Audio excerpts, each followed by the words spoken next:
Student next हमारा topic है solution of simultaneous linear equation by using matrices. ठीक है, हमें इक्वेशंस गिवन होंगी, इसे हम कहते हैं लीनियर इक्वेशन। लीनियर इक्वेशन इसलिए कहते हैं कि इसकी एक्स की पावर जो है हमेशा 1 होती है। ठीक है, लीनियर इक्वेशन में एक्स की पावर 1 होती है। अगर एक्स की पावर 2 आ जाए, एक्स की पावर 3 आ जाए तो वो हमारी लीनियर इक्वेशंस नहीं रहती, उन्हें हम कहते हैं नॉन लीनियर इक्वेशन। ठीक है, हमारा काम है सिर्फ लीनियर इक्वेशंस में चलना। ओके जी, हम इससे मैट्रिक्स के थ्रू कैसे सॉल्व कर सकते हैं। अब आप देखें, इसे हम मैट्रिक्स में कैसे लिखेंगे। मैट्रिक्स में आप इसे लिखें, इनके जो कोफिशिएंट्स हैं ना क्वेश्चन के, वो लिखें 1 -2, ठीक हो गया, 2 एंड 4। ठीक है, जिस तरह से गिवन है ना उस तरह से ही आपने लिखना है। x1 x2 1 -2 सिंपली रो फॉर्म में लिखना है, 2 एंड 4। ठीक है, फर्स्ट रो सेकंड रो, इस तरह से। इसके कोफिशिएंट वेरिएबल्स कौन कौन से हैं, x1 और x2 हैं। अब आप देखें x1 और x2 हैं तो इसकी जगह हमारे पास x और y भी हो सकते हैं। ठीक है, xy, अगर x1 x2 और तीसरी भी होती है, यानी कि इस रो में हमारे पास थर्ड एलिमेंट भी होता, यानी कि 2 रो और 3 कॉलम होते हैं हमारे पास, तो x3 भी इन्वॉल्व होता। x3 की जगह क्या आ जाता, z आ जाता। तो आप लोगों ने कंफ्यूज नहीं हो जाना, x1 x2 x3 की जगह x y z भी आ सकते हैं, a b c भी आ सकते हैं, यानी कि वेरिएबल हमारे पास कुछ भी आ सकता है। ठीक है, हमने जस्ट क्या करना है, जो भी हमें इक्वेशन गिवन होगी, ये हमारी फर्स्ट इक्वेशन है, ये हमारी 2 इक्वेशन है, हमने उसको उठा के मैट्रिक्स फॉर्म में लिखना है। मैट्रिक्स फॉर्म में कैसे लिखेंगे हम, जो हमारी फर्स्ट इक्वेशन होगी उसे as it is first row में लिख देंगे, सिर्फ कोफिशिएंट्स को, जो उसके साथ वैल्यूज़ होंगी 1 2 3 4 कोई भी वैल्यूज़। ठीक है, इस तरह से सेकंड रो, जो सेकंड हमें वैल्यू है, जो सेकंड इक्वेशन है, उसकी वैल्यूज़ को भी हम ऐसे लिख देंगे। ठीक हो गया। उसके बाद हमारे पास जो कोफिशिएंट्स हैं x1 और x2 हैं, उसको हम कॉलम फॉर्म में लिखेंगे हमेशा, x1 x2। ठीक है, उसको हम रो फॉर्म में नहीं लिखेंगे, कभी भी नहीं लिखेंगे, उसे हमेशा कॉलम फॉर्म में लिखेंगे। अगर एक्स वाई होता तो हम x और y लिखते, एक्स वाई जी होता तो एक्स वाई जी, यानी कि पूरा एक कॉलम बनेगा। ओके, हम x वेरिएबल जो भी होगा उसे हम कभी भी रो फॉर्म में नहीं लिखेंगे, हम उसे कॉलम फॉर्म में लिखेंगे, यानी कि वर्टिकल लिखेंगे। ओके, उसके बाद इज़ इक्वल टू के बाद जो हमारे पास 4 और 12 हैं, यानी कि कांस्टेंट की वैल्यूज़ हैं, हम उससे ऐसे लिख देंगे जैसे हमारे पास चलती आ रही हैं, कॉलम वाइज। क्लियर, इक्वेशंस को मैट्रिक्स फॉर्म में कैसे लिखना है समझ आ गई है। आपके पास जितनी भी इक्वेशंस हो, जितनी भी वैल्यूज़ हो, आपने हमेशा ऐसे ही लिखना है। अगर हमारे पास थर्ड इक्वेशन होती तो हम थर्ड रो को ऐसे यहाँ बना देते। अगर हमारे पास यहाँ पे एक और वेरिएबल होता, x3 होता, तो हम x3 को इसके नीचे लिख देते, और अगर 4 12 थर्ड इक्वेशन के साथ कोई और वैल्यू होती तो उसको यहाँ नीचे लिख देते। क्लियर हो गया स्टूडेंट्स। ओके जी, अब हमने क्या करना है, इसका सोल्यूशन निकालना है। सोल्यूशन कैसे निकालेंगे, हम इस मैट्रिक्स को नाम देते हैं ए का, ठीक है, इसको नाम देते हैं एक्स का, और जो दूसरी मैट्रिक्स है, यानी कि कॉलम वेक्टर है, कॉलम मैट्रिक्स है, उसे हम देते हैं बी का। ठीक है, ये हमारे पास फार्मूला है इन इक्वेशंस को सॉल्व करने का, A x is equal to B. अब हमने क्या करना है, हमने वैल्यूज़ फाइंड आउट करनी होती हैं x1 और x2 की, यानी कि जो हमारे पास वेरिएबल्स हैं, हमने उनकी वैल्यूज़ निकालनी होती हैं, उनकी वैल्यूज़, उनके आंसर फाइंड आउट करने होते हैं कि यहाँ पे हमारे पास x1 की क्या वैल्यू हो सकती है। अगर x1 x2 x3 होते तो हम तीनों की वैल्यूज़ निकालते, xy होता तो हम x और y की वैल्यूज़ निकालते। मतलब जो हमें अननोन होते हैं ना नंबर्स, यानी कि ये हमें अननोन है ना, बाकी तो हमें देखो नंबर्स पता है, एलिमेंट्स पता है, इनके एलिमेंट्स नहीं पता, तो हमने इसके नंबर्स निकालने।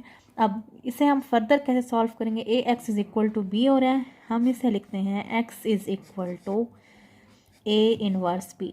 ठीक हो गया, ये वाला ए उस साइड जाएगा तो ये ए इनवर्स बी हो जाएगा, या फिर सिंपली हम क्या करते हैं, हम बोथ साइड्स पे ए इनवर्स मल्टीप्लाई करा देते हैं। ठीक हो गया, ए इनवर्स और ए आपस में कैंसिल होके हमें 1 देते हैं। ये भी एक फार्मूला है, ए इनवर्स और ए हमें आपस में कैंसिल होके 1 देते हैं, तो इसलिए हमारे पास यहाँ पे x बचा और साइड पे हमारे पास ए इनवर्स b बचा।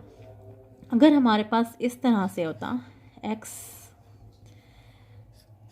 a is equal to B, तो फिर ये a जो है उस साइड पे जाता। जब हम इसे सॉल्व करेंगे तो ये हमारे पास बनेगा बी ए इनवर्स। ठीक है, इस साइड पे होगा तो ए इनवर्स भी हमारा इस साइड पे जाएगा, अगर ए इस साइड पे है तो हमारा ए इनवर्स भी इस साइड पे आएगा। बहरहाल ओके जी, इसे अब सॉल्व करते हैं। इसे सॉल्व करने का प्रोसेस वही है जैसे अभी मैंने पीछे आपको इन्वर्स फाइंड आउट करने का तरीका बताया। आप इन्वर्स निकालेंगे, इन्वर्स का जो आंसर आएगा उसे बी मैट्रिक्स से मल्टीप्लाई करा देंगे, हमारे पास एक्स का आंसर आ जाएगा। मैं आपको एक क्वेश्चन करके दे देती हूँ। अच्छा जी, x is equal to A inverse B निकालना है। अब हम पहले ए इन्वर्स निकालेंगे। ए इन्वर्स हमारे पास क्या था, adjoint of A divide by A का डिटर्मिनेंट, ठीक है, इसे मॉड भी कहते हैं। अच्छा जी, अब देखें इसका एडजॉइंट क्या आएगा, 4 1 प्लस -2 है, +2 हो जाएगा, +2 है तो -2। मैंने क्या बताया था, मेन डायगोनल की जगह चेंज करते हैं और इनकी हम वैल्यूज साइन चेंज करते हैं। नेगेटिव है तो पॉजिटिव हो जाएगा, पॉजिटिव है तो नेगेटिव हो जाएगा। ये हमारा एडजॉइंट आ गया। अब हमने निकालना है जी ए का डिटर्मिनेंट। डिटर्मिनेंट के लिए हमें क्या था, ए का, ये याद रखना है आपने, डिटर्मिनेंट किसका है, ए का है, ना कि एडजॉइंट का। अब इसका डिटर्मिनेंट के लिए हमने क्या कहा था, मेन डायगोनल हम हमेशा पहले लिखेंगे, ठीक हो गया, माइनस साइन, इन दोनों का प्रोडक्ट, ठीक हो गया। तो ये हो जाएगा 4 माइनस माइनस माइनस प्लस हो जाएगा तो -4। तो ये तो हमारे पास हो गया 0, 4 - 4 0 हो गया, यानी कि इसका डिटर्मिनेंट तो हमारे पास आ गया जी 0, लेकिन 0 नहीं आना चाहिए था, 4 आता है। ओके जी, अब देखें इसका डिटर्मिनेंट तो हमारे पास 0 हो गया, यानी कि इसे हम आगे प्रोसीड ही नहीं कर सकते, क्वेश्चन को हम आगे कंटिन्यू ही नहीं कर सकते, ठीक है। जब हम इसके नीचे 0 ऐड करेंगे, मल्टीप्लाई करेंगे, डिवाइड करेंगे, तो 0 डिवाइड होने से हमारे पास ये पूरा का पूरा फॉर्म जो है वो 0 हो जाएगा। आपको पता है ना, किसी भी चीज़ के नीचे जब 0 डिवाइड होता है ये पूरी टर्म हमें 0 आंसर देती है। ये बात आपको पता है ना, जब किसी भी चीज़ से अगर 0 मल्टीप्लाई हो रहा हो तब भी हमें आंसर 0 मिलता है। किसी के नीचे 0 डिवाइड हो रहा हो या मल्टीप्लाई हो रहा हो तो वो हमारे पास आंसर 0 होता है। तो जब हम इसके नीचे डिटर्मिनेंट ऐड करेंगे 0, तो ये तो ए इनवर्स हमारे पास 0 आ गया। जब ए इनवर्स 0 आ गया तो हम 0 का मैट्रिक्स, 0 को किसी भी मैट्रिक्स से मल्टीप्लाई कराएं, हमारा आंसर तो 0 ही आएगा, यानी कि यहाँ से हम x की वैल्यूज़ नहीं निकाल सकते। आप एंड में लिखेंगे कि answer does not exist, does not exist. क्यों नहीं एग्जिस्ट करता, क्योंकि हमारा डिटर्मिनेंट बिकॉज डिटर्मिनेंट इज़ 0, ठीक है। ओके जी, ये थी एग्जाम्पल मैंने आपको कराई। इसके अलावा एक और एग्जाम्पल है, मैं आपको लिख के देती हूँ क्वेश्चन, ये आपने ख़ुद करना है और मुझे चेक करवाना है पेपर पे करके कि मैम हमने ये क्वेश्चन सॉल्व किया है। मैं तो देखूँ आप लोगों को समझ आई है कि नहीं आई, ठीक है। क्वेश्चन है जी हमारे पास 3x1 - x2 is equal to 1, x1 + x2 is equal to 3। ये हमारे पास दो इक्वेशन है, x1 x2, इसका कोफिशिएंट 3 है, इसकी वैल्यू हमारे पास -1 है, यहाँ x1 की वैल्यू 1 और यहाँ भी x2 की वैल्यू हमारे पास 1 है।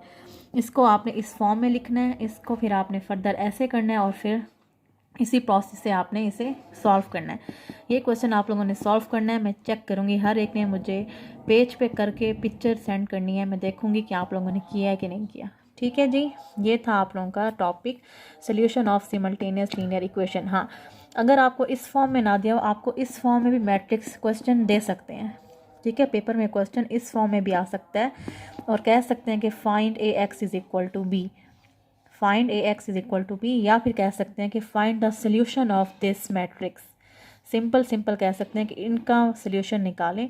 आपको पता होना चाहिए कि इसका सोल्यूशन कैसे निकालना है, इस तरह से AX is equal to B करके, फिर x is equal to A inverse B करके, और फिर हमने A इनवर्स निकालना है। उसके बाद मल्टीप्लाई, A इनवर्स का जो आंसर आएगा उससे B मैट्रिक्स से मल्टीप्लाई कराना है, तो हमारे पास x1 और x2 की वैल्यूज़ आ जाएंगी। Is it clear students? कुछ भी समझ ना आए आप मुझसे पूछ सकते हैं। थैंक यू जी, अल्लाह हाफिज़।